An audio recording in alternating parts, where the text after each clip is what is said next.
We want to eat. People were in the streets burning police cars, burning police stations, and I would actually go out in the street and see all of this happening around me. I'm Justin Hinton. I went to UC Berkeley. I took a 5th year to go and study abroad in Cairo. At Cal, we don't have an undergraduate journalism program, so I felt that the best way to do that would be to study abroad somewhere, and I always wanted to. So I found the program at the American University in Cairo and figured what better way than to study abroad journalism and to study abroad in a country that I'd always wanted to go to. Being an African American and always having that connection to Africa and getting that experience to go was something that I was always looking forward to. And I think once I found that program that was available in Egypt, I thought this is the perfect thing for me to do. So going there, getting that journalism experience that I didn't have at Cal was the best of both worlds. When you go to Egypt, I think being a country that's in the Middle East, that's the last place that you would think that anything like a revolution would actually happen. When I moved off of campus, I wanted to really be a part of the culture and to experience that. So it was a little bit of a poor neighborhood.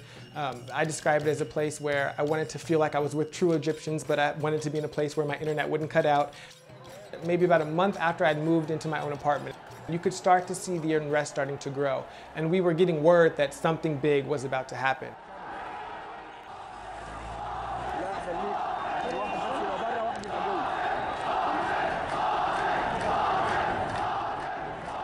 People were in the streets burning police cars, burning police stations, and I would actually go out in the street and see all of this happening around me. I would go outside where things were happening and wouldn't necessarily talk to people, but would just film what was happening in the moment. And watching as people would run with posters of Mubarak and just throwing them on the ground and film as fires were blazing in the background of my neighborhood.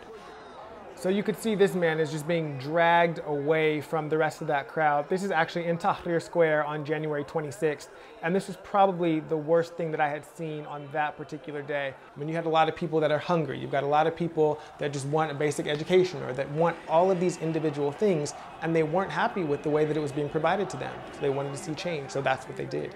As a journalist, this is a great place to be, but the frustrating part about it was that I didn't have internet. So I'm taking all this great footage with my small Sony cam and connecting it all back to my laptop, but I can't do anything with it. Once January 25th and the days after that happened, we didn't have internet access, we didn't have cell phone access, so there really was no one that I could get in contact with. Once they turned our phones back on, we were able to establish connection with the advisors, and I felt safe the entire time. We finally got the call at about 1 or 2 in the morning saying, we're packing up, get ready, we're leaving at about 10 a.m. There'll be a car that's going to pick you up.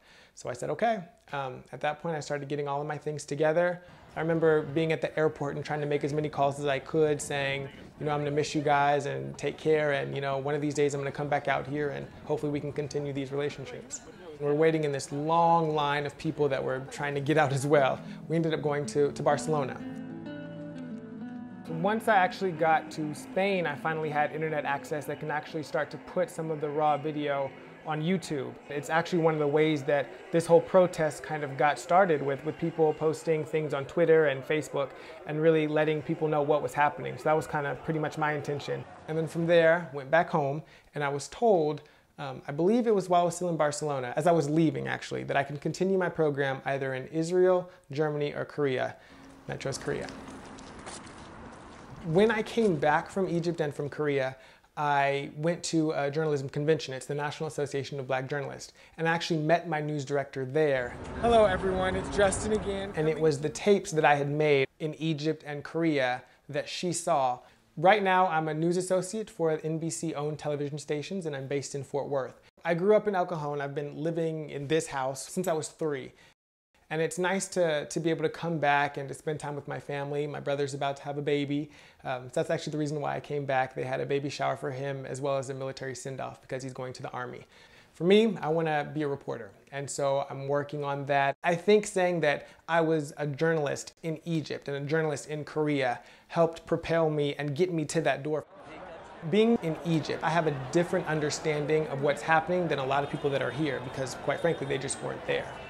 When I see Muslims that are here, I connect with them differently because I know what their culture is about. I know a little bit more about their religion and I have a deeper understanding for what they're doing and why they're doing it.